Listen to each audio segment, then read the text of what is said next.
Bienvenidos a Gente con Propósito, un espacio donde converso con gente que conozco y admiro, los cuales a través de sus vivencias y su historia nos ayudan a orientarnos en nuestro propósito en la vida.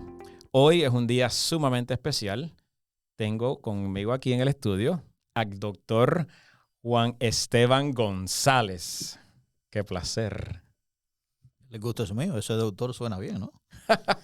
Muchas felicidades, sé que acabas de terminar tu doctorado y escribiste tu libro y todo, muchas felicidades en ese logro. Bueno, el libro está en el futuro, lo que escribí fue la tesis. O escribiste la tesis, pero eso se convierte en libro después, ¿no? Después se convierte, sí es un libro, pero es más bien un libro para estudiar, no para leer, no.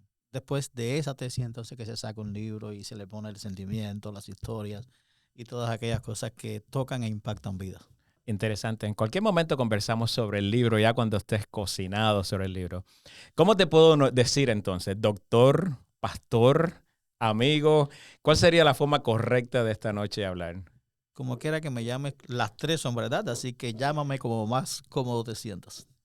Yo te voy a decir amigo, porque yo creo que eso es lo que somos, ¿right? Claro que sí. En este espacio conversamos sobre nuestras historias, sobre nuestras vivencias. Y hay un dicho que dice, de Pinar del Río puede salir algo bueno. Sin embargo, no he conocido un pinareño que sea pobre. No sé de dónde salió eso, pero todos los pinareños que conozco son exitosos. Cuéntame de tus inicios. ¿Dónde naciste? ¿De tus padres? ¿De tu tierra?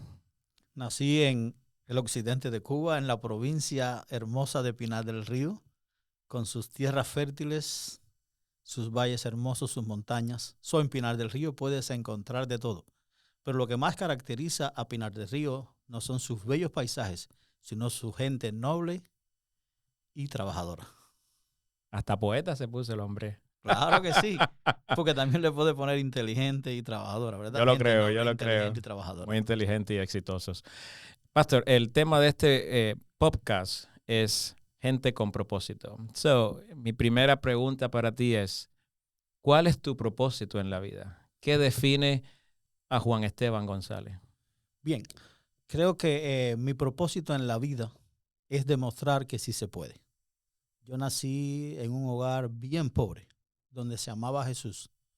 Y muchos en aquel entonces pensaban que Jesús ya iba a venir. No hacía falta educarse, para qué trabajar tanto, si ya Cristo iba a venir y demás. Estoy hablando del año 1963 y se esperaba que pronto ya Jesús regresaría.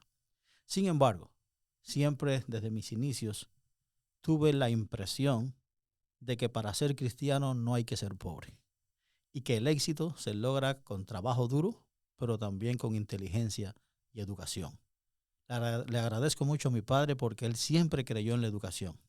Y aunque en alguna ocasión quise dejar la escuela, él me decía, tienes que seguir adelante porque puedes lograr mucho, pero si tienes educación, siempre vas a lograr más. Muy bueno. Creo que eso es tremendo mensaje, ¿verdad?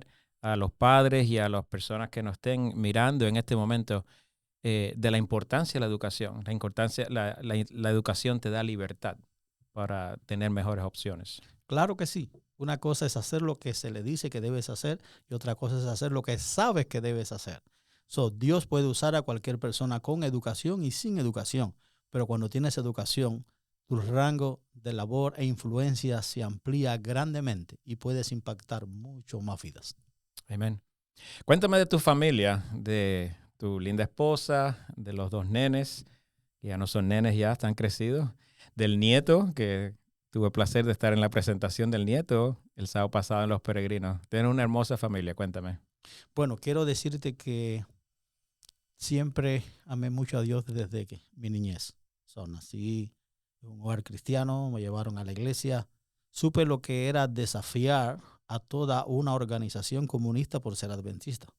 Supe lo que fue a la edad de 5 años el poder enfrentar las risas y la burla que el sistema obligaba prácticamente a los profesores a hacer por lo menos una vez por semana por ser fiel a Dios. Pero siempre supe poner a Dios en primer lugar. En primer lugar a mi carrera, a mi trabajo, a todo lo que estuviera por delante. Y fue con esa motivación que poniendo a Dios siempre en adelante, por delante que hice todo en mi vida. Y recuerdo un día, cuando tenía apenas 18 años, que fui a un congreso de jóvenes y vi a una muchacha que me impresionó. Mm. La siguiente noche la enamoré, pero me dijo que no. No me conocía. ¿No le diste tiempo entonces? No. Eso fue amor a primera vista. Pero poco tiempo después, un par de meses, pues eh, la volví a enamorar y esa vez me dijo que sí. Yeah. Era una niña. Aquí sería un problema en mi país, ¿no? En mi país. Eran ustedes otros saben. tiempos. No, Eran otros es tiempos. que ya se consideraba una persona mayor de edad a los 16 años. Ujú. Y aquí, pues, creo que 18, ¿no? Y 21 son dos edades para diferentes cosas. Pues nos hicimos novios, nos comenzamos a conocer. 2 años después nos casamos. Apenas tenía ya 18. Wow. Yo no había cumplido 21 todavía. 2 niños casi. 2 niños. Cuando yo recuerdo que llego a mi casa y digo, ¿y ahora qué voy a hacer? Estaba acostumbrado a salir los sábados por la noche con mis amigos y no podía dejarla a ella ni podía salir con mis amigos. Eran todos varones de la iglesia, salíamos a divertirnos y demás. Pero no, Dios nos fue guiando. Qué lindo. Después llegó el primer niño cuando menos lo esperaba. No fue que lo buscamos, Ujú. pero fue una sorpresa agradable. Y 10 años después llegó el otro, el que es especial para nosotros. Ujú. Y es especial porque tiene estos problemas, ¿no? Nuestro querido Hoshi. Nuestro querido Hoshi, él fue una mala práctica médica, pero siempre sabemos que si Dios permite las cosas es por un propósito. Y yo creo que es Hoshi realmente el que le puso lo que le faltaba al hogar. Es el niño que siempre tendremos con nosotros. Es verdad, a veces reímos, a veces lloramos, a veces nos preguntamos por qué, pero Dios sabe todas las cosas. Sabemos que en Hoshi, también en ese ser especial, hay un propósito en la vida. Tremendo. Pastor, y quizás hay alguien que nos está escuchando que tenga un familiar, un nene con limitaciones físicas, limitaciones. ¿Qué mensaje tú le pudieras decir? ¿Cómo tú has manejado estos 27, 28 años que tiene Hoshi ya, ¿verdad? 29. 29 ya. Todas las operaciones. Ha sido un proceso muy largo que ustedes han recorrido con Hoshi. Quizás hay alguien que esté pasando o alguna experiencia similar. ¿Qué le puedes decir a esa persona? Bien, lo primero que quiero decirte, Ever, es que ninguna experiencia es similar. Es verdad. Cuando uno mira desde afuera, ve todo parecido. Pero aquellos que tienen hijos con dificultades de movilidad, problemas cerebrales, parálisis, saben que cada día, cada persona es diferente y cada día es diferente. Por ejemplo, en el caso de Hoshi, hay días en que él está feliz, está contento, pero hay días en que se da cuenta de su propia realidad y llora y dice, ¿por qué yo no puedo tener una novia? ¿Por qué yo no puedo tener una esposa? Mira, no me quieren porque estoy en esta situación. Y él llora y con él lloramos nosotros. Son en esas situaciones cuando hay más preguntas que respuestas. Pero después nos tenemos que dar cuenta de que esas situaciones siempre han existido en la vida. Desde que el pecado entró en el mundo, entró el dolor, el sufrimiento, la muerte. Lo que cuando no le toca a usted no puede entender ni comprender la verdadera profundidad de la situación. Pero aquellas personas que han pasado por lo mismo que yo estoy pasando, quiero decirles que aún en medio de la enfermedad y el dolor hay propósitos, hay alegrías y hay razón para vivir. Trata de hacer de esas personas especiales algo lindo de la parte de su vida. Dedíquenle tiempo, ámenlos y quiero decirles que ese amor va a ser recíproco. Usted haciendo sentir bien a estas personas, se va a sentir bien usted, tratando de encontrar una razón para vivir para ellos. Eso le devolverá a usted la razón para vivir, para despertar cada mañana, para levantarse, para ayudar, para seguir sirviendo. Es una jornada que se vive cuando nace una persona así y seguirá esa jornada hasta el día en que deje de estar con usted. Así que aproveche cada momento, cada día. Dele gracias a Dios aún por esas situaciones. Aprenda a vivir con su situación, a vivir con alegría y felicidad y siempre agradecidos a Dios. Tremendo. Gracias por compartir esa parte tan personal, ¿verdad? Sé que tu primera profesión no fue ser pastor. Sé que estudiaste contabilidad primero. Cuéntame sobre esa parte. ¿Cómo llegaste al pastorado? ¿Hubo alguien que te inspiró? ¿Quién era tu tu modelo que dijo, yo quisiera ser, o hubo alguien que en el camino te empujó? Bien, hubieron dos personas que tuvieron que ver grandemente en que yo fuera pastor. Uno de ellos es mi papá. Ujú. Él siempre quiso ser pastor. Ese es un pastor sin escuela, pero es un pastor de laico, right? Él siempre quiso ser pastor. De hecho, él organizó una iglesia y estuvo trabajando para la delegación occidental, la conferencia, como se la llama acá, por un tiempo, por el Plan Maranata. Realmente se realizó después que mi hermano y yo nos graduamos en el seminario. Pero él siempre quiso ser pastor y realmente cuando tuve 18 años llené mi primera aplicación para el seminario. Pero no era fácil entrar en el seminario en ese entonces. Ustedes saben que Cuba no era lo que es ahora. En ese tiempo solo no existía el seminario nuevo ni esas cosas. Era muy limitada la cantidad de matrículas también, right? La forma de entrar no era fácil porque para usted poder entrar al seminario tenía que aprobarlo la junta de la iglesia local. Imagínense a la edad de 18, 19 años que a veces uno... O sea, a los 18 años la Junta no quiso mandarlo al seminario. No, la Junta sí me aprobó. La Junta sí me aprobó. La Junta de mi iglesia, gracias a Dios, porque siempre me gustó mucho la obra misionera. Salimos a hacer obra misionera. Fui líder de la iglesia desde que era bien joven, como director de jóvenes. Era el director de canto de la escuela sabática, después director de canto de iglesia. Dirigí el conjunto de la música. Estuve también dirigiendo el departamento en diferentes años, ¿no? Dirigiendo el departamento de obra misionera. Fui anciano de la iglesia. La Junta sí me aprobó. Pero además de la Junta, debía aprobarte la Junta de la delegación. Además de la Junta de la delegación, debía aprobarte la Junta de la Unión. Además de la Junta de la Unión, debía aprobarte la Junta del Seminario. Y además de la Junta del Seminario, el gobierno tenía que dar el visto bueno para que pudieras entrar a estudiar, porque ellos no querían que estudiara como pastor nadie que fuera a hacer una influencia negativa para el sistema político del país. Wow. Debía ser alguien que amara a Dios, pero que no se inmiscuyera en ningún tipo de política. Pero arriba de eso entraban 2 o 3 alumnos por año. Teníamos en ese tiempo en el país más de 60 pastores con hijos. Imagínense, cuando usted tenía que competir, su nombre tenía que competir con los hijos de los pastores que estaban en esa junta o que eran amigos de los que estaban en esa junta, es lógico que a la hora de elegir... Aplicaste y no pudiste entrar. ¿Y entonces qué hiciste? Estuve ahí, seguí de líder en la iglesia y entonces volví a aplicar 10 años más tarde, cuando tenía 28 años. Y la razón, cuando tenía 27, fue 9 años más tarde. La razón por la que la hice fue porque, por lo que lo hice fue porque ya fui más conocido. Pero en ese término de años, sé que estudiaste también contabilidad, ¿no? Estudié contabilidad antes de aplicar para el seminario. Oh, ok. Porque para aplicar para el seminario debías tener el 12 grado. 12 grados, ya. Y en la escuela de economía tenía el equivalente al 12 grado. Era la única escuela que existía en ese momento cerca de mi casa o en la provincia donde podría obtener el 12 grado sin necesidad de becarme. Yeah. Y me gustaba mucho la economía y todavía me sigue gustando la economía. Alguna gente le dicen que es que me gusta el dinero. Y verdad que tener dinero es bueno. No que yo tenga dinero, pero es bueno tenerlo. A eso vamos a llegar ahorita. Pero la economía sobre todo me gusta mucho y creo que eso me ha ayudado mucho en mi trabajo pastoral. ¿Cómo no? Yo creo que sí. Yo creo que a través de tu historia, el tener esos principios económicos fuertes y amar a Dios, te han abierto muchas puertas. Bien, creo que me llevó al seminario, primeramente, fue la voluntad de Dios. Lo segundo fue que hubo una competencia acerca del libro del Apocalipsis en Cuba. Y entonces se iba a competir por iglesias, por delegación, y después iba a una competencia nacional.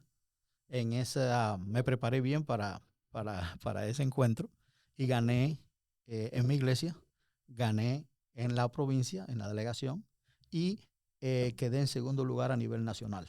Y creo que eso abrió las puertas que te conocieran. Me conocieran el presidente de la Unión, el secretario tesorero de la Unión y demás. Y entonces ya siendo más conocido, cuando volví a aplicar, esa vez sí me aceptaron y pude entrar al seminario.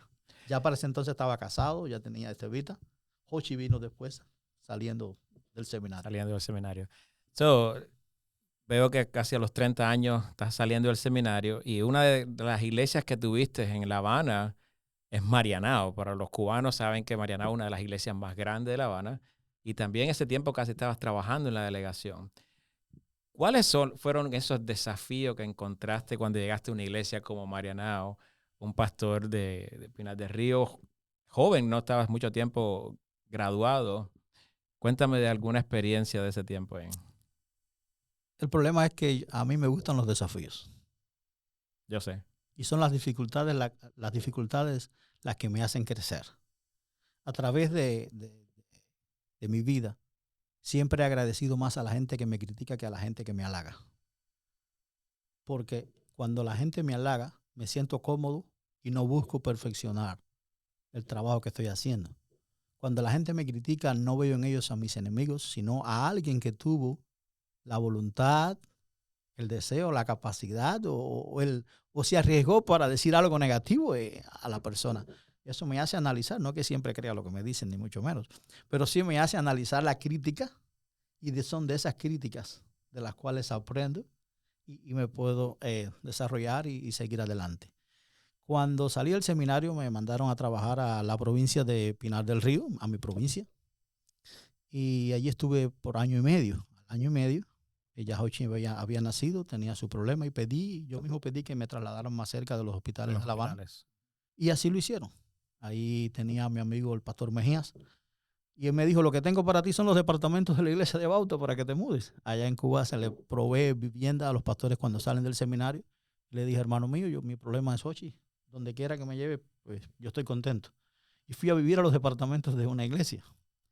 Estando en ese distrito de Bauta y El Palmar, el pastor de la iglesia de Marianao, mi amigo el pastor Cepero, tuvo que ausentarse del país por 6 meses para hacer su maestría, porque se preparaba para ser profesor del seminario. Correcto. Y entonces fue en ese tiempo, estando ahí, apenas tenía 3 años salido del seminario, 3, 4 años, cuando me pidieron que atendiera a Bauta, El Palmar, Marianao, Playa, Santa Fe, El Guatao, y también que atendiera parte de la tesorería de la delegación. Y eso en puro periodo especial para los que se acuerdan esos tiempos, yo creo. Yo pienso que para mí nunca ha habido periodo especial. Hay en mi país un dicho que dice, ríos revueltos, ventaja para el pescador. Y si usted tiene, si usted se esfuerza y tiene visión, y siempre hay oportunidad. Siempre hay oportunidad. Pero eso fue tremendo desafío para ti, tratar de mantener y manejar todo ese ministerio siendo un pastor joven y tratar de que todo funcionara bien. Pero eso te empujó, te catapultó para mejores cosas, ¿verdad? Claro que sí. Estando allá, pues me envían a Marianao a trabajar en Marianao hasta que el pastor regresara. Fueron 6 meses, pero en esos 6 meses, no sé por qué, o quizás sí sepa por qué, no quiero decirlo así, ¿sabe? Me gané el corazón de la iglesia y cuando el pastor regresó le pidieron que fuera a dar clases porque él para lo que se había preparado, que me dejara el pastor de la iglesia de Marianao. Todavía no estaba ordenado para ese tiempo, no tenía ni 5 años de graduado. Y entonces me ordenaron y entonces me mandaron a trabajar a Marianao. Y seguiste atendiendo parte de la delegación después y eso, ¿right? Después me volvieron a llamar a la delegación, entonces estuve atendiendo Marianao, estuve en la delegación hasta que entonces mandaron al pastor Rivero a Marianao. Y solo me quedé trabajando en la parte de tesorería hasta que vine acá a los Estados Unidos de visita, pero encontré la forma de poder atraer a mi familia y después de consultar con mis directivos en Cuba, estuve un tiempo por acá hasta que pude regresar. Y traer a toda la familia. So, llegamos a Estados Unidos y Estados Unidos te trajo otros desafíos. Gracias a Dios pudiste tener la familia aquí, empezaste a trabajar en la iglesia de Boca Ratón. ¿Fue tu primera iglesia, correcto? Sí, mi primer distrito fue Boca Ratón a Fort Lauderdale. Anteriormente a eso, mientras estuve aquí de visita, estuve también ayudando al pastor Charles Bento en la iglesia del Country Garden. Okay. Aprendí desde bien temprano en mi vida que uno nunca dice que no. Si usted le pide, no importa cuán atareado usted está. Si alguien le pide hacer algo en la iglesia, si alguien le pide ayudar, hágalo. Porque usted no sabe cuántas puertas se pueden abrir detrás de ese humilde comienzo. Y fue ese comienzo en el Country Garden, cuando estaba con planes de traer a mi familia. Fueron solamente unos 5 meses. Pero en ese tiempo, pues, me conocieron los directivos de la conferencia. Y eso ayudó que cuando traje a mi familia, entré aquí en mayo 20 y julio 1 estaba firmando con la conferencia como pastor en comisión, solamente 2 meses, y ya me estaban empleando la conferencia. Pastor, muy bien, me gusta eso. Estamos aquí en Estados Unidos y ¿qué mensaje tú le puedes dar a algún pastor que te esté escuchando? Quizás hay alguien ahorita, un pastor que está llegando nuevo de nuestros países de Latinoamérica, aquí a Estados Unidos y siente que el desafío es demasiado grande. Porque tú no solo te quedaste en que te emplearan, también seguiste estudiando, hiciste contabilidad aquí, fuiste al college, aprendiste inglés. ¿Qué mensaje tú le puedes decir a algún pastor que te esté escuchando ahora ya con tu experiencia? Mi consejo para los pastores que están llegando nuevos a este país es que cada día les den gracias a Dios por estar en este lugar. Y aprovechen cada día y sus oportunidades para desarrollarse en la vida. Realmente a veces se preguntarán ¿para qué? Cuando yo llegué a este país y estaba haciendo los planes para traer a mi esposa, de hecho yo nunca pensé que me iba a quedar en este país, pero aprovechando esas oportunidades, un día viajaba con el pastor Álvarez y entró una llamada y en esa llamada le dicen, recuerda que debes venir la semana que viene a dar un evangelismo acá a Houston. Y él le dice, yo no puedo ir, dice, pero ya todo está listo. Y él dice, mira, ¿sabes qué? Tengo aquí al pastor González, lo puedo enviar. No había hablado conmigo, yo no sabía, yo iba a regresar allá a mi país. Y entonces él me dice, ¿qué crees? Y le dije, déjame llamar mañana al presidente de la Unión que está aquí en Estados Unidos. Era el pastor Fontaine. Y de por mí yo voy. Al otro día pues hablé con el pastor Fontaine, le expliqué la situación y me dijo, bueno, ve, pide un mes de licencia sin sueldo y vete a Houston y ten tu evangelismo. Fue entonces en Houston cuando conocí a un señor que me habló de un abogado que me podía traer la familia. Miren cómo es que se van abriendo las puertas cuando uno menos se imagina. Y también conocí a otro pastor que me dijo que me podía traer la familia. Cuando me dicen así, comencé el proceso y llamé nuevamente a mis directivos en Cuba. Les dije de la situación y me dijeron, mira, quédate el tiempo que tú necesites, pero que no pase de un año para que no pierdas tu empleo ni que pierdas tu entrada al país. Nunca debes dejar tu familia por detrás. Gracias a Dios, en ese tiempo también me dieron la oportunidad de ayudar en una iglesia. Me pagaban bastante poco, pero yo no veía ese trabajo por el pago que me daban, sino como una oportunidad de poder seguir desarrollando mis talentos aquí en este país. ¿Cómo es que he podido tener éxito? Cuando yo llego a un lugar nuevo no trato de imponer mi criterio, ni mi educación, ni lo que yo sé, sino que trato de aprender de la gente. Cada iglesia es diferente. Y lo que hace que las iglesias sean diferentes es que están compuestas por un grupo de personas que piensan de una forma diferente a la otra que quizás está en la esquina, y también las relaciones humanas. Y si usted llega a la iglesia como pastor tratando de imponer sus ideas y sus criterios, quiero decirle que la puerta de salida va a ser mucho más ancha de que la puerta de entrada. Cuando usted llega a un lugar nuevo, lo primero que tiene que hacer es observar, escuchar, aprender, crear relaciones, dar lo mejor de usted. Los momentos de dolor, de cuando hay un velorio o algo, vaya a ese velorio, porque son esos momentos cuando la empatía crece y realmente las relaciones comienzan a madurar. Y una vez que usted es parte de la familia, le van a querer no solamente como pastor, le van a querer como persona, le van a querer como familia, lo van a introducir a ese círculo que a veces es cerrado para muchas personas. Y esa ha sido mi experiencia donde quiera que he estado. Donde quiera que he ido, he hecho de la iglesia no el lugar de mi trabajo, sino el lugar donde se congrega mi familia. He llorado con los que lloran, he reído con los que ríen. Si hay que ayudar a alguien, siempre he sido el primero. Si hay que poner una cifra, la mía siempre ha sido entre las mayores. Dé con sacrificio, dése usted como persona. Y la gente aprecia mucho cuando usted ama, cuando usted es sincero y cuando usted se dedica a los demás. Y en reciprocidad, usted va a tener el amor de esa persona para el resto de su vida. Ponga a Dios primero. Trate de crecer en sus relaciones con los demás. Trate de superarse en la educación. Cuando llegué acá en esos 5 meses, en las noches yo iba a estudiar. Y la gente decía, ¿para qué estudias? Si de todas maneras ya tú sabes un poco. No, me tengo que superar. Cuando regresé, de vuelta ya con mi familia acá, cuando pude hablar con el presidente, ya podía hablar algunas palabras, sencillamente porque no sabía hasta dónde me iba a ayudar. Después, cuando estuve trabajando trabajar como part-time. Y yo le dije al presidente, usted me paga como part-time, pero yo le trabajo full-time. Y lo que hacía era que en las mañanas me iba a la escuela. Comencé a estudiar educación, como si fuera a ser maestro. Y era para ampliar mi vocabulario en inglés. Después me gustó más la economía y entonces saqué Porque te persigue la economía, ¿no? 66 créditos, el equivalente a un asociado en arte en economía, aunque me estaba graduando con un máster de Andrews University. Y la gente, la misma la advisor en la escuela me dijo, ¿por qué estás acá? Digo, porque quiero aprender, quiero ampliar mi vocabulario.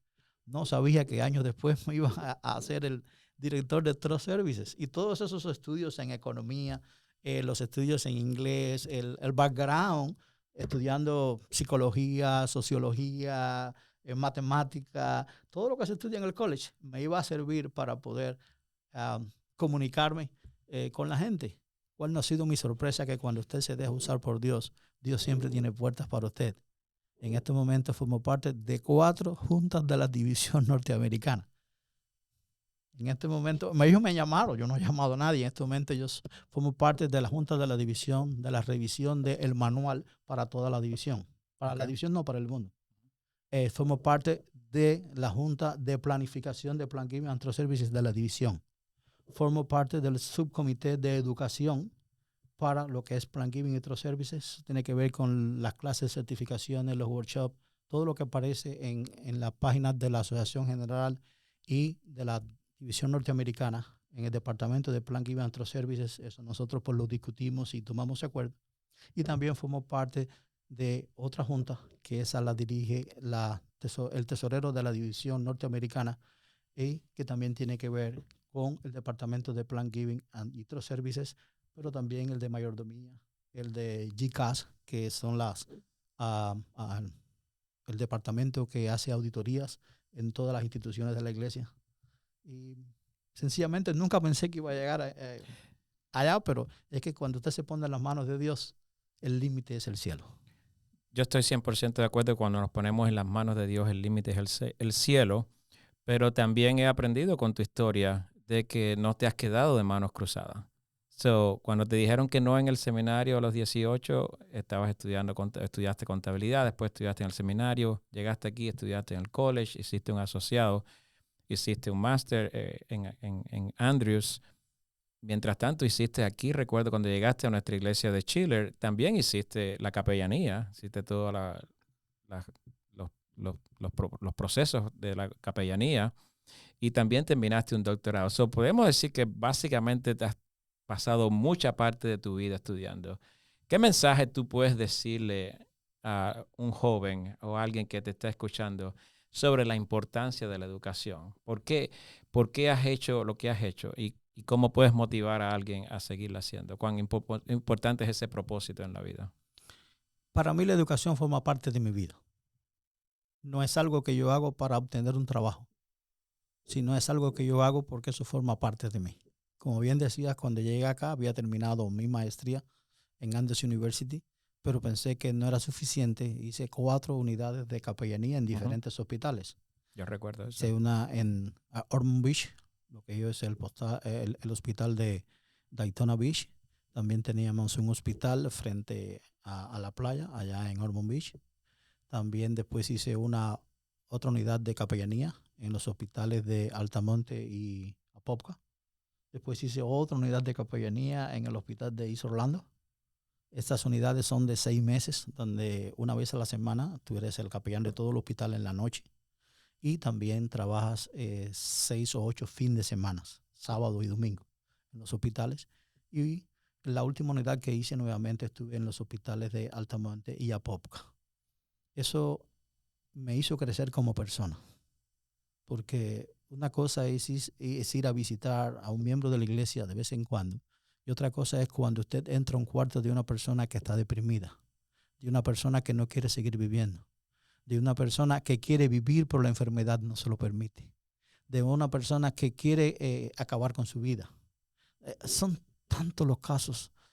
Uno realmente se mezcla con lo que es la miseria humana, pero eso te hace crecer, te hace entender que detrás de cada conducta de la persona hay una historia. Aprendes a ver a las personas diferentes. No ves a las personas por la ropa que se pone o el carro que maneja o la casa donde vive, sino que aprendes a ver a las personas detrás de sus sentimientos. Aprendes a escuchar no las palabras, sino los motivos detrás de esas palabras. Aprendes a estudiar a las personas y aceptarlas tal y como son. Y eso también te hace crecer a ti como persona. Te das cuenta por qué Dios ama a todos como Él nos ama por igual. Es cuando entonces dejas de criticar para comenzar a aceptar, a convivir y a crecer. Mientras ayudas a otros, tú también te ayudas. ¿Y cómo motivas a alguien a estudiar? ¿Por qué es importante eso? El estudio, como dije anteriormente, debe formar parte de la vida. Mientras que estamos en este mundo, debemos seguir aprendiendo. Usted no se imagina las puertas que se pueden abrir. Muchos de los pastores, por ejemplo, que vienen a este país y no encuentran trabajo, no es porque no haya trabajo. De hecho, los pastores, el promedio de edad de los pastores adventistas está alrededor de 60 años. Eso quiere decir que en los próximos 6 a 10 años, el 80-90% de los pastores ya no estarán trabajando. Hay muchas oportunidades. Pero hay que prepararse. No, el problema es que en el campo hispano la cosa está más difícil porque todos los días llegan pastores hispanos. Y entonces competir con los que ya están, más los que siguen llegando. Es difícil encontrar una plaza porque las iglesias no se crean todos los días, pero en el campo americano hay muchas plazas abiertas. Si usted llega a este país, esfuércese, sea valiente, ponga a Dios primero, pero también la educación. Supérese. Los hospitales adventistas están creciendo enormemente, se están comprando en muchos hospitales porque son no-profit organizations. Los seguros no están pagando mucho, pero como es no-profit, ellos siguen comprando y le siguen creciendo. Y siguen creciendo. Hay oportunidades para capellanes. Lo que quizás los pastores no saben es que solamente pueden ser pastores full time de esos hospitales adventistas, los pastores con credenciales adventistas. Hay una gran oportunidad, pero usted tiene que educarse, usted tiene que aprender inglés, usted tiene que superarse, usted tiene que hacer sus unidades de capellanía, usted tiene que darse a conocer, porque es muy difícil que usted lo empleen si no lo conocen. Nadie quiere arriesgarse. Eso es correcto. Gracias, pastor. Llegamos aquí a Chile después de Boca. Construiste un templo bien hermoso allá. Y terminando el templo, llegaste aquí a Chile. Y en Chile tuviste 7 años que fueron bien interesantes, muy buenos para nosotros también. También te tocó construir o empezar la construcción de aquí. Y ahorita estás en la conferencia, estás de departamental de mayordomía. Ya este es el segundo término que estás haciendo, ¿correcto? Correcto. Departamental de mayordomía, trust and giving, right? Y stewardship y otras cosas más que tiene tu título de departamental. Cuéntame cuál es el desafío mayor que has tenido hablando en inglés con alguien que no te entendía allí cuando llegaste a la conferencia. Miren, cuando yo llegué a este país en el año 2000, cuando vine de visitas y hablé con el abogado y me dijo, te voy a traer a la familia y no te voy a cobrar nada. Solo te voy a cobrar los gastos de inmigración. Lo primero que hice fue ir a la escuela a estudiar en la noche. Trabajaba por el día, estudiaba por la noche. Y estando allá, una señora, la maestra, me dice, así que usted es adventista. Dígole, sí. Dice, quiero que defiendas tu fe. Interesante. Para mí, era una señora de color americana. Me sorprendió y le dije, mire, si usted quiere que lo haga en español, yo lo puedo hacer ahora. Dice, no quiero que lo hagas en inglés. Y espero que cuando salgas de aquí lo puedas hacer. Después de la clase nos quedamos conversando. Y es que la señora no era americana, era panameña. Hablaba inglés y hablaba español. Y era de... Estaba probando entonces, ¿no? Estaba probando. Era de la iglesia de Charles Bento. Oh, allá abajo en interesante. Pereira. Y cuando en el año 2016 me nombraron director de mayordomía, de Plan Giving y Trust Services, realmente yo no sabía qué era eso. No sabías ni lo que significaba el título. No, cuando llego de pastor acá que veo stewardship, yo decía, stewardship, ¿qué cosa es? Y cuando busca en el diccionario, casi que no te dice que es mayordomía. Stewardship es una palabra complicada de traducir. Sí. Porque stewardship es una palabra combinada que tiene que ver con steward, que significa, ahora sé, mayordomo, y chip significa pues el mayordomo que toma la acción de administrar en representación de otra persona. Eso es lo que es stewardship. Todos somos steward. Dios no Nos ha trajo a este bendecido mundo. y nos da para que nosotros manejemos. No, esas cosas. todos somos stewards, buenos o malos. Una vez que usted llega a este mundo, usted tiene que tomar decisiones. Aún el niño acabado de nacer toma la decisión de tomarse la leche o no tomársela. Toma la decisión de gatear o no gatear. Todos tenemos que tomar decisiones diariamente. Cuéntame alguna historia que te ha pasado ahí en la conferencia interesante. Cuando llegué aquí a Chile, primeramente, esto fue un desafío. Habían ciertos desafíos en la iglesia, yo sabía, pero traté de utilizar la misma técnica que había utilizado antes. Sencillamente ver las cosas como estaban, aceptarlas como son y tratar de comenzar a trabajar desde cero. Lo que pasó, pasó. La historia, lo que quedó atrás. Esto es una nueva etapa de la iglesia. Y sí, hubieron sus desafíos. Pero lo lindo de todo eso es que, como les dije anteriormente, a mí me gustan que me critiquen. Quizás presenta el momento un poco difícil, pero después me doy cuenta que es la única forma de aprender. Y aún de las personas que más me criticaron, hoy puedo decir que están entre mis mejores amigos. Y eso me ayudó. En el año 2016, cuando el pastor presidente, que había acabado de salir presidente, me dice, ¿sabes qué? Mira, te hemos nombrado el director de mayordomía, de Plan Giving and Trust Services, y algo más. Después era SURF, que eso lo atiende en mi oficina también. Eso significa South Union Revolving Fund, o sea, el Banco de la Unión, donde los miembros y las instituciones pueden poner su dinero y además ese dinero se utiliza después para prestárselo a las iglesias y a las escuelas para que puedan construir sus templos. Y en este momento soy el representante de SURF en el estado de Florida. Okay. Uno de los 2 representantes que tiene ese banco aquí en el estado de Florida. Y yo le dije al presidente, mira, no sé si prefiero que me digas congratulations o que me digas I'm sorry for you. Y después pensé que fui rudo al decirle eso, pero fue lo que me vino a la mente. Yo estaba enamorado de Chile y de la construcción. Para mí Chile siempre fue la mejor iglesia del mundo y les voy a explicar por qué. La primera frase que yo escuché de la iglesia de Chile cuando llegué aquí fue: aquí se roban hasta los clavos de la cruz. ¿Recuerdas esa frase? No, yo no me acuerdo de esa frase. No se quiere acordar de esa frase, ¿verdad? Recuerdo que traje mi violín, lo puse allí delante y el violín pues se extravió. Y entonces dice alguien, no, el problema es que en esta iglesia se roban hasta los clavos de la cruz. Y yo dije, si ese es el criterio del director de diáconos de la iglesia y lo dice, ¿sabe? Esa influencia va a ser negativa y la gente pues, va a dejar de venir. Y yo empecé a decir, tengo que combatir esa influencia. Voy a empezar a decirle a la gente que esta es la mejor iglesia del mundo. Y ahí fue donde salió la idea de la mejor iglesia interesante. del mundo. No sabía esa historia. Sí, sé que siempre lo has dicho, que esta es la mejor iglesia del mundo. Porque es una respuesta positiva a un efecto negativo que yo recibí en mi primer día en la iglesia de Schiller Oak. Y yo quiero decirle que sí, yo creo que esta es la mejor iglesia del mundo. No la única mejor iglesia del mundo, pero creo que es la mejor iglesia del mundo porque es una iglesia que recibe a los inmigrantes de primera generación. No solamente que los recibe, sino que los deja llegar, entrar a su círculo, a ser líderes en la iglesia, los deja desarrollarse. Y esa es la cultura de la iglesia. Es una iglesia que ama a las personas que vienen, que los ayuda. La gente de esta iglesia son gente especial, como lo son ustedes. Lo que puedo llamar mis amigos. Creo que Johan también tiene el mismo criterio, ¿verdad que sí? Que tenemos a Johan detrás de las cámaras. Tenemos a Johan detrás de las cámaras. Y eso fue lo que yo creo que ayudó a que la iglesia creciera tanto. Recuerdo que ya en mis últimos tiempos, y eso fue lo que hizo que la conferencia aprobara que comenzáramos la construcción, es que en un culto regular ya la gente no había forma de poderlos acomodar. Yo recuerdo personas que se disgustaban mucho porque si iban al baño a las 11 de la mañana, cuando regresaban ya no había asiento, perdían el asiento.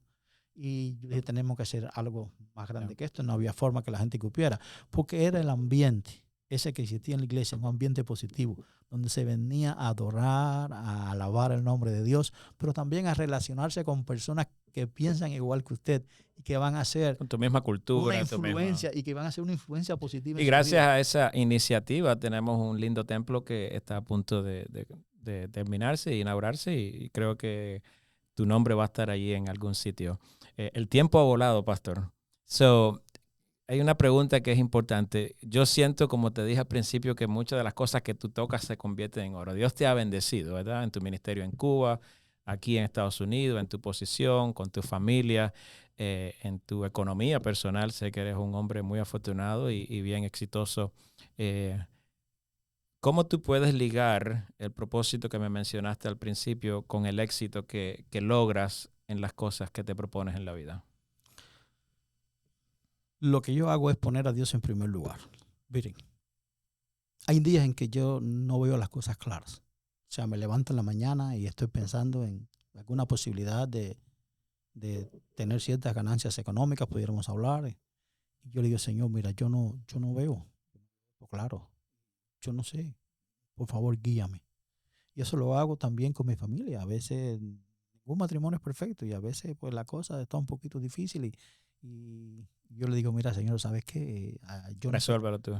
Sí, yo te lo dejo a ti, resuélvelo a tu manera. Y yo me siento y miro ante el problema y lo que hago es echarme a reír. Y viro la espalda y me voy. Y a veces no viro la espalda y me voy. A veces uno dice sus cositas también y demás, usted sabe. Pero eso es lo que me ha dado éxito en el hogar, en la parte financiera, poner a Dios. Lo que yo he experimentado es que cuando yo le dejo esas cosas a Dios, al otro día en la mañana el Señor me dice, mira, haz esto así, haz eso y haz eso acá. A veces se me olvidó, una oportunidad quizá de una propiedad, comprar una propiedad y yo digo, sí, voy a comprarla y después digo, pero yo esta vez no le pregunté al Señor. Y entonces le mira, Señor, ¿sabes qué? Mira, esta vez te dejé fuera. Pero no, tú tienes que estar conmigo. Hermanos O sea, míos, la clave para el éxito es esa. Pon a Dios en primer lugar. pon a Dios en primer lugar. Sé fiel en sus diezmos, en sus ofrendas. No trates de hacerte rico de la noche a la mañana, eso no existe. Poquito a poquito, paso a paso. Sé perseverante, trabaja fuerte, haz tus investigaciones, tus research en el internet antes de tomar decisiones. Pregúntale a la gente que sabe. No siempre tienes que seguir lo que la gente te dice, pero cuando escuchas 3, 4, 5 consejos diferentes, de ahí puedes sacar tus propias Por eso conclusiones. yo siempre te llamo cuando tengo preguntas. Tú sabes. Y sobre todas las cosas, edúcate. Eso es muy importante. Edúcate. Hoy yo pudiera trabajar en muchos lugares. No quiero hacer otra cosa que no sea pastor, pero si mañana perdiera el trabajo, pudiera trabajar en muchos lugares. Y es porque la educación es la que te abre puertas. Eso es así. Antes de terminar, tenemos una sección que son de preguntas rápidas que tienes que contestarme así. Yo sé que los que conocen a Juan Esteban, you get what you pay. Juan Esteban te dice lo que piensa bien rápido. O sea, estas preguntas sé que son fáciles, no son difíciles. Si tuvieses la oportunidad, si tú murieras hoy, pero tuvieses la oportunidad de tú escribir la lápida, lo que se va a poner allí en tu sepultura, ¿qué pondrías? ¿Qué pondrías en esa lápida ahí? Aquí hay un predicador, un constructor y alguien que vivió para servir. Muy bien. Tu propósito ahí clave. ¿Qué te motiva cada mañana? Cuando tú te levantas, ¿qué te da esa energía para el día? Aparte del café. Yo sé que tú no tomas café, pero... Cuando yo me levanto en la mañana y abro los ojos, digo, Señor, estoy vivo. Gracias por darme la vida. Dirígeme en el día de hoy y ayúdame para prosperar y para ser útil para los demás. Eso habría cambiado quizás cuando pasaste por la crisis del COVID. Para los que no saben, el pastor estuvo bien grave, que casi ni contaron con él los médicos y quizás hoy no tenemos tiempo para contar, pero quizás esa experiencia de cuando tuviste tan grave en el COVID te ha hecho que cuando levantas por la mañana y respiras es diferente. Sí. Miren, por ejemplo, cuando yo iba a pescar, quería sacar todos los pescados que había en el mar en la noche. No eran suficientes. Si pescábamos una cantidad, quería pescar más. Cuando no fue que los médicos no contaron, los médicos sí me contaron, me dijeron, there is nothing else I can do for you. Yeah. So, ya no vamos a hacer más nada. No hay más nada que se pueda hacer por ti. Yeah. Y cuando yo le pregunté qué significa, me dijeron lo que acabas de escuchar. Tu cuerpo no está respondiendo a tu tratamiento y es posible que cuando te vuelvas a quedar dormido ya no vuelvas a abrir los ojos. Muchas veces pasamos por alto el respirar cada mañana cuando nos levantamos, pero cuando uno pasa una experiencia como esa, creo que te sacude y te hace poner las cosas en su cierto lugar. La próxima pregunta es... Déjame contestarte eso. Okay. Una cosa es estar hablando acá y otra cosa es estar ahí cuando usted no tiene fuerzas ni para abrir los ojos.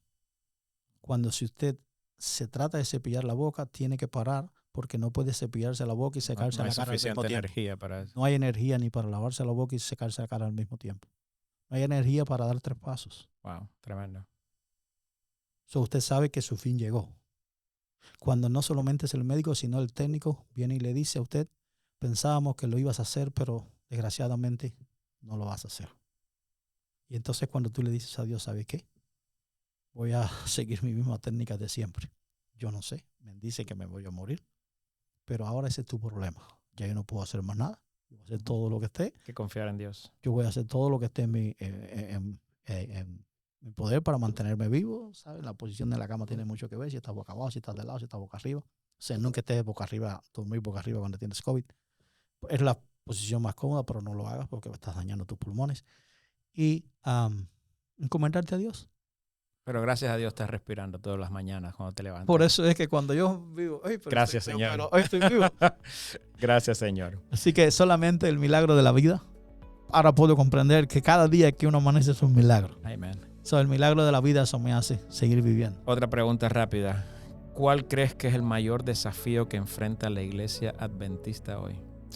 El mayor desafío que enfrenta la iglesia adventista hoy es la tensión entre el pasado, que significa tradición, lo que nos ha traído hasta acá, es el presente, donde todo es relativo, donde aún la religión es relativa, donde el concepto de la juventud hoy en día es que Dios existe, pero no hay necesidad de una iglesia.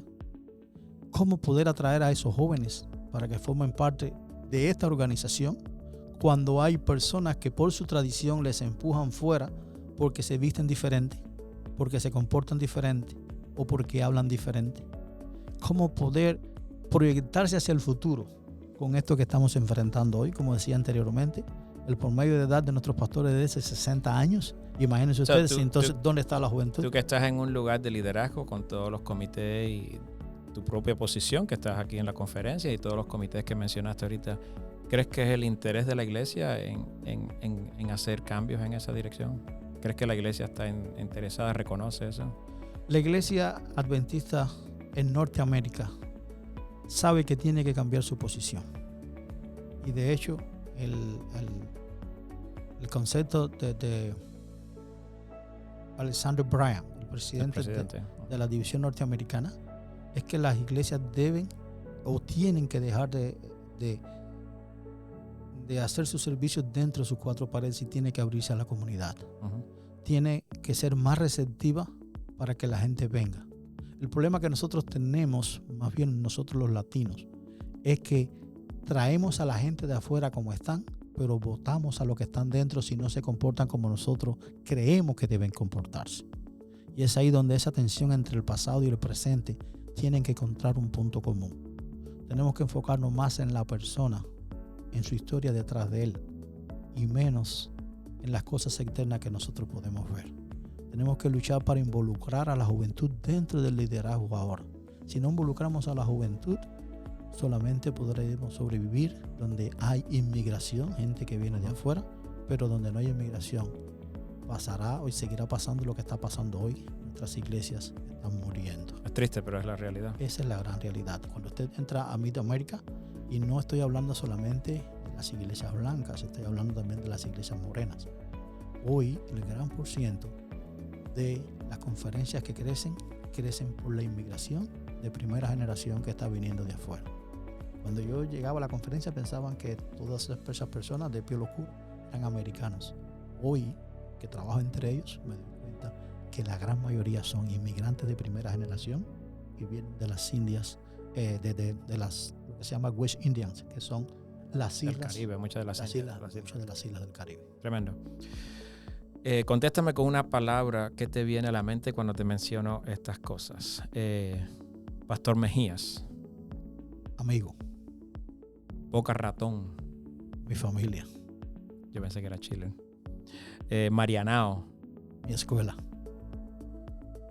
La conferencia. La conferencia para mí es el desafío mayor, pero la oportunidad de seguir creciendo. Chiller, ¿qué significa? La mejor iglesia del mundo. Ese script lo tienes bien claro ahí. Claro. Muy bien, muy bien. 2 preguntas más. Yo tengo una máquina del tiempo, esto es imaginario, ¿no? Y tú puedes viajar hacia el futuro o hacia el pasado. No puedes cambiar nada ni en el futuro ni en el pasado. ¿A dónde irías? ¿Al futuro o al pasado? ¿Y por qué? Volver al pasado para mí sería ridículo. ¿Irías hacia el futuro? Solo el pasado se debe observar para aprender de él. Aprovechar el presente por sus oportunidades y proyectarse hacia el futuro con nuevas metas y con nuevos. ¿Pero dónde irías? ¿Dónde irías? Hacia el Dime. futuro. ¿Qué tiempo? ¿Dónde? ¿100 años? ¿500 años? ¿20 años? No sé. No he pensado en eso. Realmente tengo límites en la vida. Vivimos en un espacio de tiempo limitado. Pero siempre sí aprender del pasado, vivir el presente y proyectarse. Mejorar el futuro. Muy bien, muy bien, muy bien, muy bien. 2 preguntas más. ¿Cuál es tu personaje bíblico favorito? ¿Y por qué? Mi personaje bíblico favorito es David. Okay. ¿Por qué? Porque a pesar de que cometió errores, Dios lo bendiga. siempre buscó a Dios. Muy bien. Muy Y bien, cuando muy tú bien. buscas a Dios y te esfuerzas, grandes puertas de oportunidades se abrirán delante de ti. Última pregunta. Dime algo que pocas personas saben de ti. Yo creo que no hay nada que las personas no sepan de mí. Aparte que te gusta pescar, que te gusta el dinero, que te gustan los negocios, que te gusta la gente. Si me preguntaras un segundo personaje bíblico, te diría que Pedro. Y yo pienso que la gente sabe Te de mí parece mucho más a ti. Tú te pareces mucho más a Pedro que a David, yo creo. porque yo expreso lo que siento. Ajá. No tengo miedo de expresar cuáles son mis pensamientos. Aunque te cuáles haya son mis traído ideas. problemas y haya traído muchas bendiciones también alguna vez. Yo pienso que sí. Y entonces yo soy una carta leída, la gente me conoce, la gente sabe. Quizás digo más de lo que debo decir, eso creo que Quizás no es tu mucho en mejor, mi vida. quizás es tu mejor característica, eso, quién sabe.